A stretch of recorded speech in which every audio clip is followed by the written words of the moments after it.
Digital BD টেকের পক্ষ থেকে আপনাদের স্বাগতম। আজকে আমরা আলোচনা করব মাইক্রোসফট ওয়ার্ডের সেকেন্ড টিউটোরিয়াল। ফার্স্ট টিউটোরিয়ালে আমরা আলোচনা করছিলাম মাইক্রোসফট ওয়ার্ডের ফাইল অপশন নিয়ে। আজকে আমরা আলোচনা করব হোম অপশন নিয়ে। তবে হ্যাঁ, হোম অপশনটা অনেক ইম্পর্টেন্ট থিংস, সো আপনার মনোযোগ সহকারে দেখবেন। অবশ্যই আপনাদেরকে আবার ভালো রাখবেন, মাইক্রোসফট ওয়ার্ডের প্রত্যেকটা video tutorial video part by part তৈরি হচ্ছে। তো সব ভিডিও পেতে হলে আপনাকে অবশ্যই চ্যানেলটি আপনাদেরকে সাবস্ক্রাইব করতে হবে। চ্যানেলটি সাবস্ক্রাইব করবেন এবং আমাদের সঙ্গে থাকুন। তো আজকে আমরা আলোচনা করবো মাইক্রোসফট ওয়ার্ডের হোম অপশন নিয়ে। আগের টিউটোরিয়াল আমরা এই পর্যন্ত ছিলাম। এখানে আমি একটা লেখা লিখবো আগে।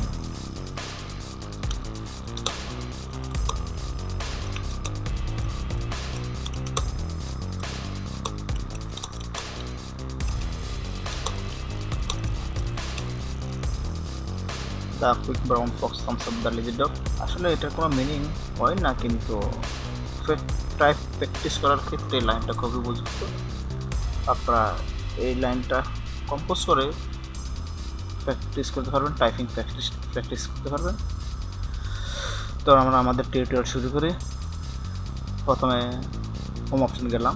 এখানে আপনার একটা অপশান আছে পেস্ট অপশান। পেস্টটা হচ্ছে কপি করার পরে পেস্ট করতে হবে। তার সিম্পল আমি জিনিসটা বাটনে ক্লিক করে কপি করে দেয় এখান থেকে। আবার কিবোর্ডের কন্ট্রোল সি, কিবোর্ডের কন্ট্রোল প্লাস সি মারলে কপি হবে।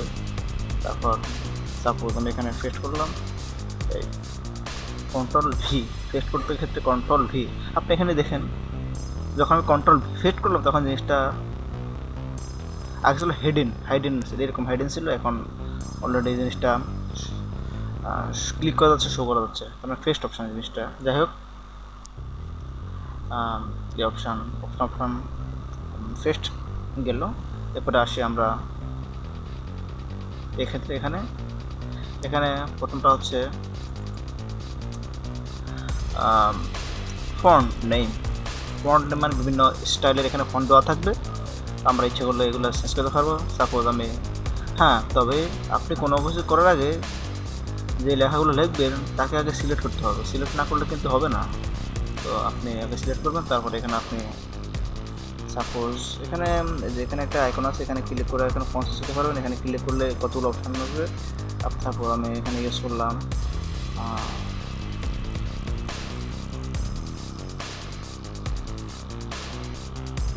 এটা ইউজ করলাম। তো আপনার যেটা পছন্দ হয় সেটা আপনি ইউজ করতে পারবেন। তারপর এখানে ফন্ট সাইজ, আপনি ফন্টের সাইজ বড় করতে পারবেন, ছোট করতে পারবেন। তারপরে আসে আমরা এখানে ফন্টে বেশ বড় ছোট করা যায়, আবার এখানেও বড় ছোট করা যায়। একবার ক্লিক করবেন আর ছোট হবে, আবার একবার ক্লিক করবেন এটা বড় হবে। তারপরে এখানে আসে, এখানে আপনার lower case, upper case, capitalise, toggle case. আপনি ক্লিক করে দেন, এটা আমার সেন্টার আকার দেখতে হবে। সেন্টারের উপর অলরেডি দেওয়া আছে। লোয়ার কেস সবগুলো ছোট হাতের লোয়ার কেস, তারপরে সবগুলো বড় হাতের আপার কেস, তারপরে সবগুলো মানে প্রত্যেক ওয়ার্ডের প্রথম অক্ষর বড় হাতের, সেটা হবে আপনার ক্যাপিটালাইজ ইচ ওয়ার্ড।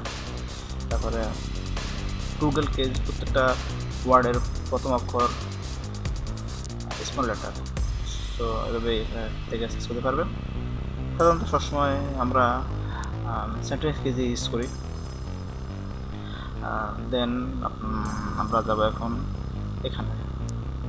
এখানে ক্লিয়ার অল ফরম্যাট ক্লিক করলেই যেগুলো ডিজাইন করছি সব আগের মতো হয়ে যাবে। তো এখন নেক্সট নিচের এই লাইনের অপশানগুলো আসি। এখানে প্রথমে যে কোনো কিছু করার আগে বললাম আগে সিলেক্ট করতে হবে। সো প্রথমে আমরা সিলেক্ট করলাম, করার পরে এখানে ক্লিক করি বোল্ড অপশান। বোল্ড, আপনি আপনার কিবোর্ডের কন্ট্রোল ভি মারলে, কন্ট্রোল ভি প্রেস করলে অবশ্যই এটা বোল্ড হবে। তারপরে এটা হচ্ছে ইটালিক, আপনি ক্লিক করলে ইটালিক, কন্ট্রোল আই মারলে ইটালিক হবে, আর ক্লিক করলে ইটালিক হবে। আবার আপনি মনে করতেছেন আপনার এখানে বোল্ড দরকার নাই, ইটালিক দরকার, তাহলে আপনি বোল্ড আপনি ক্লিক করেন, বোল্ডটা উঠে যাবে, তারপরে ইটালিক থাকবে। না আপনার দুটোই দরকার, আপনি দুটোই ক্লিক করেন, সমস্যা নাই। তারপরে আন্ডারলাইন, এখানে ক্লিক করে আন্ডারলাইন শো করবে। আপনি সেটা আমার এটিডি দরকার নাই, বোল্ড আর আন্ডারলাইন দরকার, এটা উঠে যান। ওকে, না আপনার শুধু আন্ডারলাইন দরকার, বোর্ডও দরকার নাই, হ্যাঁ বোর্ড উঠে যান, সমস্যা নাই। কারণ আপনার সবই দরকার, তাহলে সব একসাথে সিলেক্ট করেন, হয়ে যাবে এই অপশন। তারপরে ধরুন আপনার এখানের এই ওয়ার্ডটা দরকার নাই, সবাইকে অনেক সময় এই জিনিসটা দরকার হয়, সেজন্য দেখাচ্ছি। তো ধর আপনি যে এই যে এখানে একটা কাটা লেখা আছে, এখানে ক্লিক করেন, সব তখন যে মানে এই ওয়ার্ডটা দরকার নেই, এটা বুঝে যাবে, হ্যাঁ এখান থেকে এখানে কাটা গেল। আমরা এক্সাম্পল যেরকম একটা ওয়ার্ড দরকার না হলে একটা কেটে দিই, সেরকম। তো এবার নেক্সট আমি যেটা হঠাৎ করে নেই করে দিলাম বা আগের মতো পজিশন চলে গেলাম, সেটা হচ্ছে আন্ডু। আন্ডু মানে কন্ট্রোল জেড, আপনি আপনার কিবোর্ডের কন্ট্রোল জেড মারলে আন্ডু আসবে, মানে আগের পজিশন চলে যাওয়া।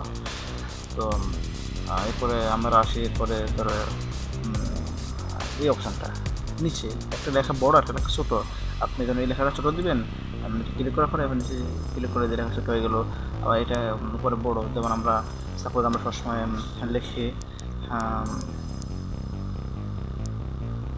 এ স্কোয়ার, এ স্কোয়ার, এখন এটা বড়, দুইটা ছোটো দরকার, তাহলে আমরা এটা ক্লিক করলে যে এ স্কোয়ার হয়ে গেল, প্লাস ছোটো হয়ে যাচ্ছে, সেটাকে আবার ক্লিক করলে বড় হয়ে যাবে, two A B plus B square. আবার এটাকে আপনি এভাবে লিখতে পারবেন, এটা ইউজ করে। তারপরে নেক্সট এটা এটা হচ্ছে টেক্সটের বিভিন্ন এফেক্ট দেবেন। ধরুন আপনি এটা ক্লিক করলাম, ক্লিক করার পরে এখানে সিলেক্ট করলাম আইকনে, ক্লিক করার পরে এখানে বিভিন্ন স্টাইল শো করতেছে, আপনি এগুলো ইউজ করতে পারেন। সাপোজ আমি এটা ক্লিক করলাম, এটা সেটা হওয়াছে, আপনি যে কোনো স্টাইল এখানে ইউজ করতে পারবেন, সমস্যা নাই। তারপরে আসি আমরা এখানে লেখার কালার, ধরো আমি এটা ক্লিক করলাম, ক্লিক করার পরে আমি এখানে সাপোজ এটা যে লেখার গ্রাউন্ড কালার দিতে পারি, পিছনে যে গ্রাউন্ড কালারটা ধরো সাপোজ আমি এখানে গ্রিন কালার চয়েস করলাম, আর টাইপিং কালারটা এখানে দিলাম সাদা। আপনি এখান থেকে ডিজাইন করতে পারবেন, সমস্যা নাই। আজকে টিউটোরিয়াল আমরা দীর্ঘায়িত করবো না, এখানেই শেষ করছি। নেক্সট টিউটোরিয়াল আমরা এখান থেকে এগুলো আলোচনা করবো, সমস্যা নাই। তো আমাদের পরবর্তী টিউটোরিয়াল অবশ্যই পেতে হলে চ্যানেলটি সাবস্ক্রাইব করবেন, সাবস্ক্রাইব করতে অবশ্যই ভুলবেন না। নেক্সট টিউটোরিয়াল দেখার জন্য আপনাকে অনুরোধ জানিয়ে আজকের ভিডিওটি এখানে শেষ করছি। ভিডিওটি দেখার জন্য আরও ধন্যবাদ, আমাদের সঙ্গে থাকুন।